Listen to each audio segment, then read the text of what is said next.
The Mets, they just finished their first series of the season, losing 2 out of 3 to the Astros in H-Town, and the Mets offense, well, they're off to a slow start. But should Metropolitan fans be concerned?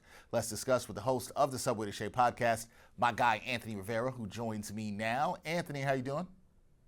I'm doing very well. I know it's not the start that Met fans hoped for, but it's early. It's very, very early. It's early. It's only 3 games. Don't have to push the panic button, although we know some Mets fans will.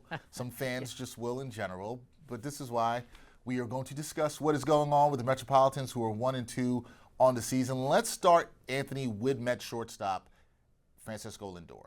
How concerning is it that Francisco Lindor is 0 for 11 at the plate right now? Do you think he's pressing too much early on, or is this just a movie that we've seen before with Mr. Lindor? Yeah, this is definitely a sequel, maybe the final chapter in a trilogy here. We've seen this before from Francisco Lindor. I'm not worried whatsoever because Francisco Lindor has a track record of turning things around. Now, you don't want to see this every season, right? This is a big reason why the Mets got off to an awful start last season and had to kind of come back and get push their way into the postseason. And you don't want to have to do that every single year. But everyone else also is not hitting. I'm actually more concerned with a guy like Brett Baty, who once again showed us in spring that he can play, and he shows us when he goes down to AAA, he can play there as well. But when he comes to the major leagues, he's struggling. So that's the guy that I'm really more concerned about. He's got to get himself going as long as with the rest of the lineup. All right, so no concerns about Francisco Lindor early on. We'll see if he can turn it around sooner rather than later, would be preferable for the Mets fans. What are some early trends or issues that you notice that are giving you pause right now, just 3 games into the season? I think the Mets are having the same problems that they had last season. You talk about walks. Walks were killer throughout the entire season and even into the postseason. They have 13 walks in 3 games already, and those walks lead to runs, and that's why this Astros team took advantage of the Mets there. And, you got to limit the walks. And also, the situational hitting with runners in scoring position has cost them. They only scored 4 runs, if I'm correct, or 5 runs in this entire series. And they need to, I know Houston's a little bit of a struggle to play against. They had good pitching, but the Mets got to do a whole lot better than that with the lineup that they have. Yeah, got to do better in knocking runners in. They were 0 for 8 in the series finale with runners in scoring position. That's not what you want to see. Now, on the flip side, Anthony, what are some silver linings or positives that you've seen from this Mets team despite the series loss in Houston?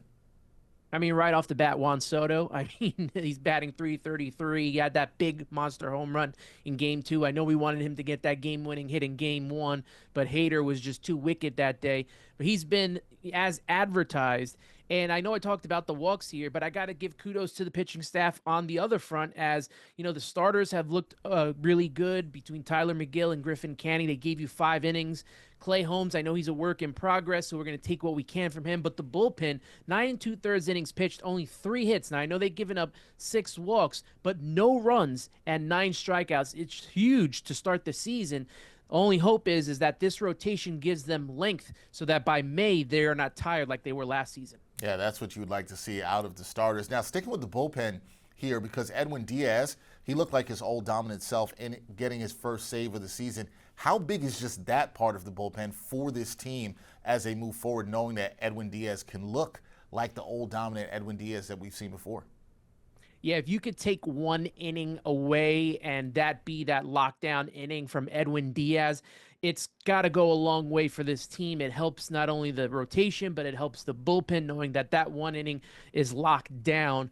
Now, when it comes to Edwin Diaz, I feel like you can tell through the first 3 pitches which Edwin Diaz you're getting. And on Friday, you could tell that he was locked in and ready to go. So Edwin Diaz being huge. I don't know if we're going to get 2022 Edwin Diaz. I hope we get a little bit better than 2024 Edwin Diaz, but he is a huge piece to the puzzle for this Mets team in 2025. No doubt about that. We'll see how he does, continuing with his start to the season. Last thing for me, Anthony, we always like to look ahead.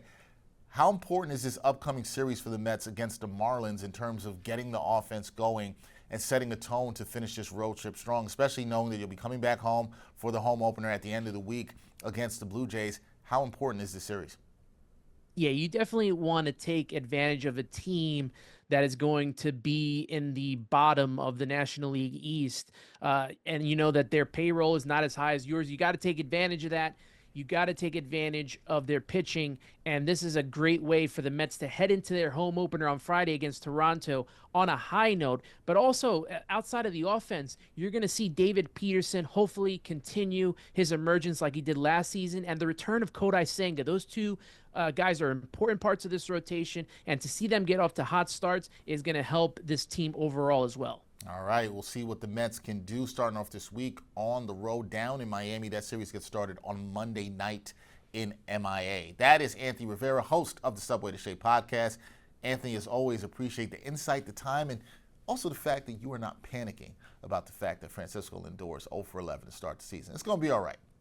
What's that tagline they say? It's still early. It's still early, guys. It's still early. Let's give it a break. That's right. Sometimes it can get late early, but it's still early. You're right about that. Thanks, Ed. Appreciate you, man. Thank you, Dexter.